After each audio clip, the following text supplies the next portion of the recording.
ഉമ്മറപ്പടി മാറ്റിവെക്കാൻ അവിടുന്ന് കൽപ്പിച്ചു. സംഭവം പറയാം. ഇബ്രാഹിം നബി ഈ സംഭവം കഴിഞ്ഞ് ഫലസ്തീനിലേക്ക് തന്നെ മടങ്ങി. സാറാ ബീവിയോട് ഈ വിഷയങ്ങളെല്ലാം തുറന്നു പറഞ്ഞു. അങ്ങനെ പിന്നീട് ഇബ്രാഹിം നബി മക്കയിൽ വന്ന് എല്ലാം അന്വേഷിക്കാറുണ്ട്. ആ സമയത്ത് ഒരു ദിവസം ഇസ്മായിൽ നബി അലൈഹിസ്സലാം വേട്ടയ്ക്ക് വേണ്ടി പോയതായിരുന്നു, വേട്ടയാടാൻ പോയതായിരുന്നു. ആ സമയത്ത് വീട്ടിൽ ഭാര്യയുണ്ട്. അപ്പോൾ ഇസ്മായിൽ നബി വിവാഹം കഴിച്ചിരുന്നു.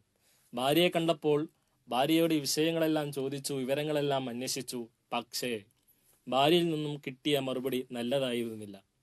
ഒരു അതിഥിയെ എങ്ങനെ സൽക്കരിക്കണമെന്ന് ഭാര്യയ്ക്ക് തീരെ മനസ്സിലായില്ല, അതിന്റെ മാന്യത പോലും അറിയില്ല എന്നതാണ്.